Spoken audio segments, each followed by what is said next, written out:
Introduction. So, by the title, you can tell this is bad, but you probably have no idea how. So hopefully by the end of this video, you will. Inspiration.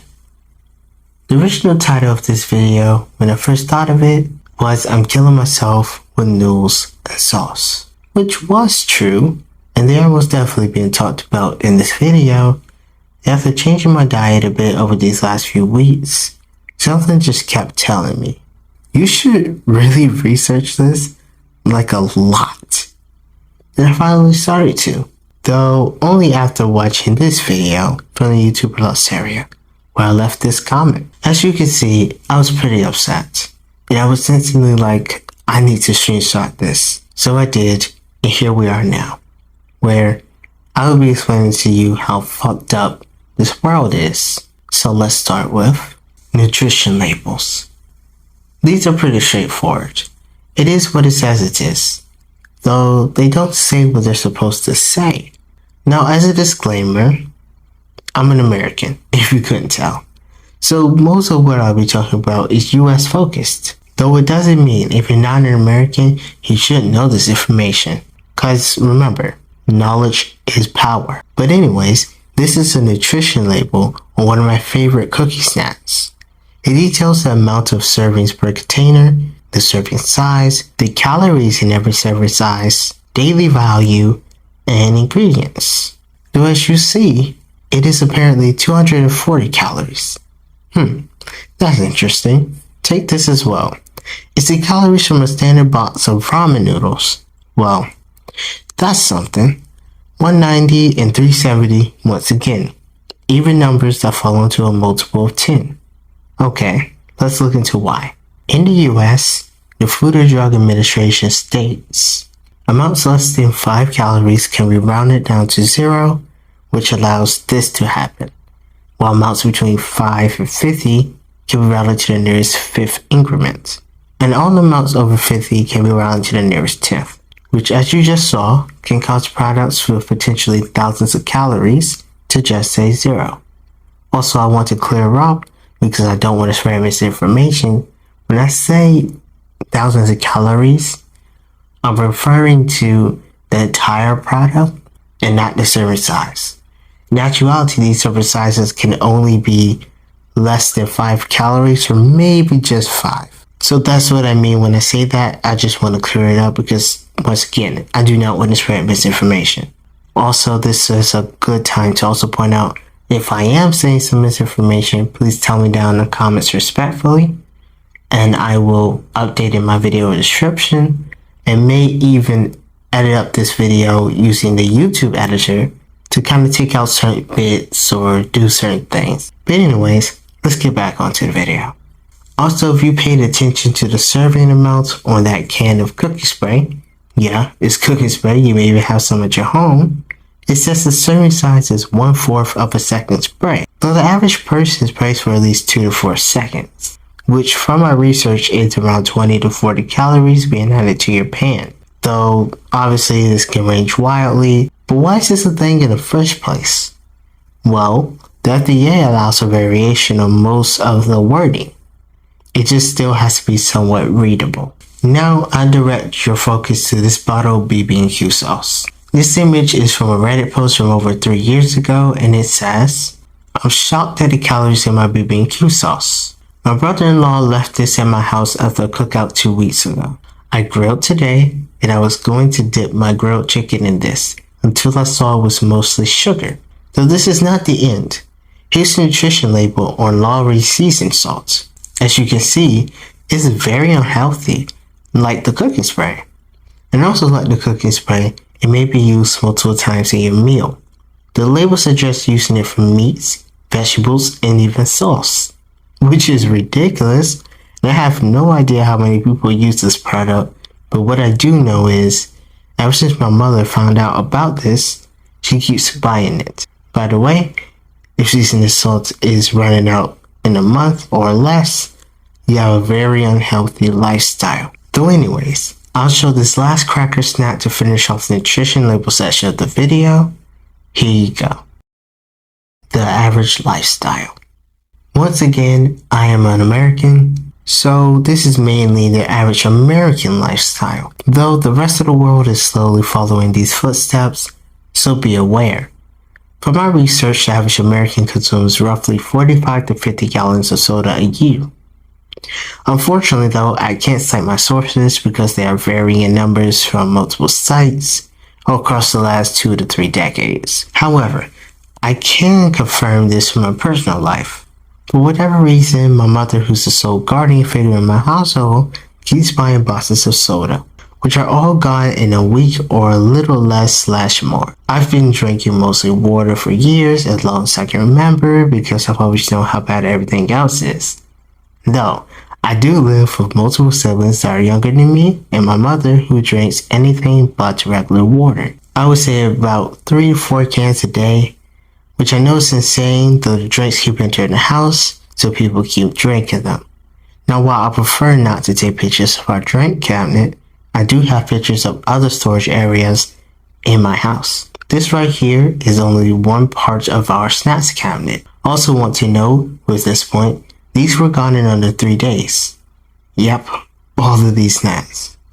I really don't know why my mother keeps buying them. It's going healthy, but also expensive, and we just don't have that kind of money. Also, that picture was taken, I believe, the night after it was bought, so only a few hours after. Now, before I show you any more pictures, I'll discuss some more statistics. A survey of 2,000 US adults conducted by the New York Post finds Americans average around 3 snacks a day. Though note, in my household it's a lot more, since you have to factor in the kids. Another interesting fact the survey finds is more than 1/3 of Americans impulsively consume snacks. Okay, look at this image. Now, look at this image. This is what our freezer looks like on a daily basis. Well, maybe a bit more messy, but yeah. This is for the most part pre-made boxes of food, otherwise known as heavily processed food. These are almost always unhealthy, if not always, and every week or so, my mother buys more. Also, if this video seems a bit hard on my mom, it's supposed to be. She can do way better. I hope. But anyways, the reason why this is consistently bought, even if it's unhealthy, is because it's cheap. Here's my comment on Luxuria's video again. I just have to say I'm so annoyed that everyone always attacks to people buying processed food instead of the company. Especially since I've lived in a Jesus Christ, Kay. Especially since I've lived in a household my entire life and I've had to Especially since I've lived in a household my entire life Especially since I've lived in a household my entire life that has to buy processed food, just because healthier options are way more expensive. Like, why not make it so companies can't even make food like this? Or at least limit them? Now, this wasn't directed towards the creator. She pretty much said points that I agreed with. It was about my frustration with the show she was reacting to. Anyways, these are the reasons why it's much cheaper. Machines are much more efficient than manual workers, as well as being cheaper in the long term. The ingredients are much cheaper, such as lab-made sugar and such. Transportation is a lot smoother due to products not being fresh and so needing less maintenance, and so on and so on. You get the point. It's significantly better for the company, but worse for the consumer. Here's the last of the pictures for this section of the video. This was taken a few months ago. I sometimes like to take a picture of my meals that look well. Anyways, don't question it. But that's not why I'm showing you this. I'm showing you this to show the average meal for me up to a few weeks ago. Which, as I'm recording this video, by the way, that was like over a year ago at this point. But shh, don't tell anybody. As you can see, lots of ketchup, fries, and 2 heavily processed chicken patties on 2 heavily processed buns. And yeah, I have some broccoli there. I've always liked vegetables. But not only is it cooked to the point of being less healthy, it doesn't even matter if it was healthy because of everything else on the plate. Also, the amount of food on that plate is huge. But that's actually kind of small plate of food for where I come from. And by the way, I have multiple plates like that every day. For almost each of those plates, like this one being over 3/3 of an average exercising teen's daily calorie limit. Do you think I was exercising? The answer is no. I graduated from school months before then, so I was in the house almost 24/7 on my ass, either playing the game, working on a video, or most likely watching YouTube. Now imagine the kids that do that every summer and or when they get home from school. And keep in mind, most kids know very little about their health. Ingredients. For what I've observed in my personal life, most Americans don't actually know what's in their food, nor do they care. In fact, I can tell you there's dangerous ingredients in your food right now, and most people shrug it off like I'm talking about a rumor, when in fact, it's confirmed. If you do a simple Google search, multiple types of things pop up. However, instead of talking about those, I'd rather move on to the corporate manipulation portion of this video. This is straight up due to the readily available information about this topic, though also it's mainly an American issue. Also, other countries are doing a way better job. So yeah, I'm gonna just leave it here.